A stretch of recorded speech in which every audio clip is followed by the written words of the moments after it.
बच्चों, मैं आज आपको एक बहुत ही आसान तरीका बताने वाली हूँ इलेक्ट्रोकेमिकल सीरीज को याद करने का।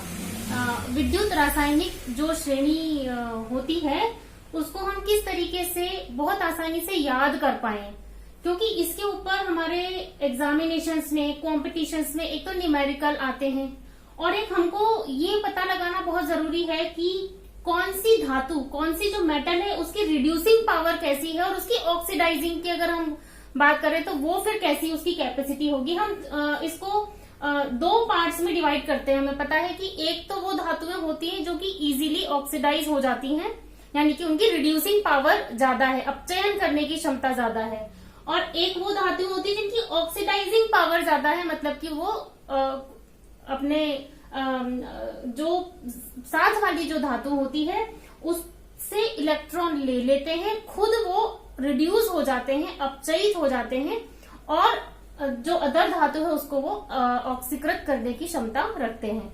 तो हमने ये अलग अलग धातुओं की जो टेंडेंसी है अपचयन की या ऑक्सीकरण की, इसको हाइड्रोजन इलेक्ट्रोड के साथ में कांटेक्ट में लेकर के और निकाला और एक ऐसी श्रेणी का निर्माण किया है किस बेस पर, जिस धातु का रिड्यूसिंग पावर हमने हाइड्रोजन के साथ में कनेक्ट करके निकाली, जितना ज्यादा ऋणात्मक उसका वो पोटेंशियल होगा, उस पोटेंशियल किसमें, नेगेटिव में, ऋणात्मक मात्रा में जिसका जितना ज्यादा होगा वो उतना ही स्ट्रॉन्ग रिड्यूसिंग एजेंट होगा। तो उस बेस पर हमने ये एक इलेक्ट्रोकेमिकल सीरीज तैयार की है। तो हमको धातुओं को कैसे इजीली हम याद करें, हाइड्रोजन इलेक्ट्रोड के लिए भी मैं आपको और वीडियोस में बता दूंगी, क्योंकि उसका पोटेंशियल जीरो होता है, इसलिए हम उसको स्टैंडर्ड हाइड्रोजन इलेक्ट्रोड कहते हैं। मानक हाइड्रोजन जो इलेक्ट्रोड है तो उसका विभव जो जीरो होता है, तो हम जिस भी धातु के साथ उसको ज्वाइन करेंगे तो जो सेल का पोटेंशियल आएगा एक तरीके से वो उसके साथ जुड़ी हुई दूसरी धातु का विभव होता है।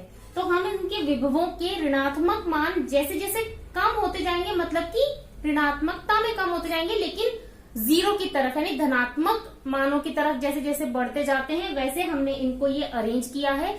तो देखिए हम कैसे इसको इजीली याद करते हैं, क्यों इसकी जरूरत है इलेक्ट्रोकेमिकल सीरीज को याद करने की, क्योंकि हम इससे एक तो ये पता लगा सकते हैं कि किसी भी सेल का विभव कितना है।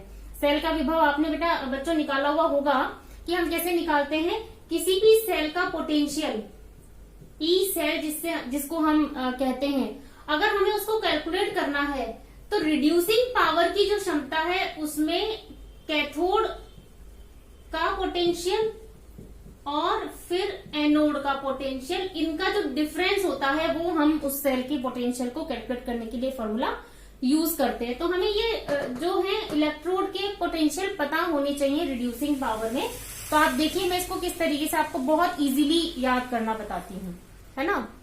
देखो बच्चों, हमारे पास मैंने ये एरो बना दिया है, इस एरो से हमें ये पता चल रहा है कि ये इंक्रीजिंग पावर है रिड्यूसिंग एजेंट की, यानी रिड्यूसिंग मतलब कि ये अनादर मेटल के साथ जब रिएक्शन करेंगे तो ये दूसरे मेटल को इलेक्ट्रॉन दे देंगे, यानी उसकी ऑक्सीकरण अवस्था को रिड्यूस कर देंगे, इसलिए रिड्यूसिंग एजेंट खुद ऑक्सीडाइज हो जाएंगे। और जो मैंने इधर ये एरो बना के नीचे की तरफ जो डिक्रीजिंग पावर दिखाई है वो कैसे है, this is power of oxidising agent, मतलब कि ये खुद इलेक्ट्रॉन लेकर के खुद तो रिड्यूस हो जाएंगे, लेकिन अनादर मेटल को ऑक्सीडाइज करने की टेंडेंसी वो इस तरीके से ये रिड्यूस होते हुए दिखाई है। तो हम देखो क्या कर रहे हैं, एक तो कौन सी धातु किसको रिप्लेस कर सकती है, धातु विस्थापन जो हम निकालते हैं उसको लिए भी हमें विद्युत रासायनिक सीरीज का पता होना जरूरी है ना। तो देखो ये हमारे धातु के निष्कर्ष में, मेटलर्जी के अंदर बहुत काम आता है, इलेक्ट्रोकेमिकल प्यूरिफिकेशन में बहुत काम आता है, किसी भी सेल को बनाने के लिए, बैटरीज के लिए हमें मेटल्स की जानकारी होनी चाहिए, पोटेंशियल्स की इंडिविजुअल। तो देखो मैं आपको तरीका बता रही हूँ, आपको पहले तो सीरीज को ना देखते हुए जो मैं आपको लाइन बता रही हूँ वो देखनी है। आपको बहुत इजीली केमिस्ट्री कैसे याद हो, हमें मालूम है, मैं अलादीन का कोई चिराग तो मिलता नहीं कि जिंद निकले और वो याद करा दे, बट उससे रिलेटेड देखो, लेकर बैग कार, ना मांगा अलादीन जिन्नी का चिराग। ये कहा तो मैंने लाइन आपको याद करने के लिए बताइए, पर आप देखो, लेकर बैग कार, ना मांगा अलादीन जिन्नी का चिराग, फिर वाटर पे कैंडल जलाकर पब को निकलो सोचो नहीं। फिर वाटर पे कैंडल जलाकर पब को निकलो सोचो नहीं।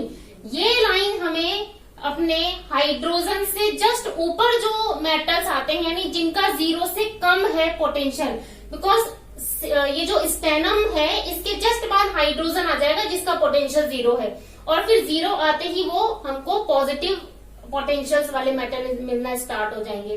तो ये वाला जो हमारा पास पार्ट है ये याद हो गया। देखो, lithium, potassium, barium, calcium, sodium, magnesium, aluminium, zinc, chromium, iron, फिर ये वाटर है, कैडमियम, लेड, कोबाल्ट, निकल और टिन। तो इसके लिए हमने ये सिंबॉलिक जो इनके टर्म है इनके लिए हमने लाइन बनाई है, लेकर बैग कार ना मांगा अलादीन जिन्नी का चिराग, फिर वाटर पे कैंडल जलाकर पब को निकलो सोचो नहीं। ये तो हो गया हमारा फर्स्ट पार्ट। हाइड्रोजन के जस्ट बाद, कॉपर से पहले और टिन के बाद में हमको मिलता है हाइड्रोजन। उसके बाद में देखो, कॉपर को हमने जो लाइन बनाई है उसके लिए क्या है, क्यों इडली फेंकी, क्यों इडली फेंकी, हंगरी आ गया, भूखा ही आ गया। तो क्यों इडली फेंकी, हंगरी आ गया, हंगरी नहीं, ब्रेड और क्रीम कल और मन से खाओ फिर देखो, है ना। तो देखो, क्यों कॉपर, इडली आयोडीन, फेंकी आयरन Fe, हंगरी Hg, आ गया अर्जेंटम यानी सिल्वर, हंगरी वापिस मरकरी। आपको ये ध्यान रखना है कि इसमें ये जो मरकरी है ना, इसमें ये जो ऊपर मरकरी है ये मर्क्यूरस आयन है, जिसमें कि मरकरी फर्स्ट ऑक्सीडेशन स्टेट में होता है +1, और ये है मर्क्यूरिक जिसमें कि मरकरी अपना +2 ऑक्सीडेशन स्टेट में होगा। तो क्यों इडली फेंकी, हंगरी आ गया, हंगरी नहीं, ब्रेड और क्रीम कल और मन से खाओ फिर देखो। ये हमारी हो गई जिसमें ऑक्सीडाइजिंग पावर हमारी डिक्रीज होती हुई आ रही है। इसको आप याद करेंगे पूरी अपनी हाइड्रोजन के साथ जोड़ करके जो इलेक्ट्रोकेमिकल सीरीज हमने बनाई है, और इन दोनों को कौन ज्वाइन करता है, हाइड्रोजन, मतलब कि टिन और कॉपर के बीच में हाइड्रोजन है जिसका पोटेंशियल 0 आता है। तो बच्चों इस तरीके से अगर हमको ये, और इन सब के पोटेंशियल, इन सब के विभव क्या है, धनात्मक हैं, क्योंकि हाइड्रोजन के बाद में आ रहे हैं तो इनका होता है पॉजिटिव पोटेंशियल, और जो हाइड्रोजन से पहले आते हैं उनका होता है नेगेटिव पोटेंशियल। ये ध्यान रखना है, जिस धातु का जितना ऋणात्मक पोटेंशियल होता है वो उतनी ही इजीली ऑक्सीडाइज होता है, यानी इलेक्ट्रॉन लिबरेट करने की टेंडेंसी उसकी ज्यादा होगी, तो वो जो अदर मेटल होती है उसको रिड्यूस कर देगा। और जिसका जितना ज्यादा धनात्मक होगा वो खुद इलेक्ट्रॉन लेने की टेंडेंसी करता है, सामने वाले दूसरे मेटल को वो ऑक्सीडाइज करने की टेंडेंसी रखता है। तो ये हमारे धनात्मक पोटेंशियल की वैल्यू दिखाते हैं। तो ये आई थिंक आपको तरीका अच्छा लगा होगा। अब मैं आपको नेक्स्ट जो लेक्चर बनाऊंगी, हाइड्रोजन इलेक्ट्रोड क्या होता है और उसका हम पोटेंशियल कैसे कैलकुलेट करते हैं। तो बच्चों अगर आपको मेरा ये लेक्चर पसंद आया हो तो आप इसको लाइक जरूर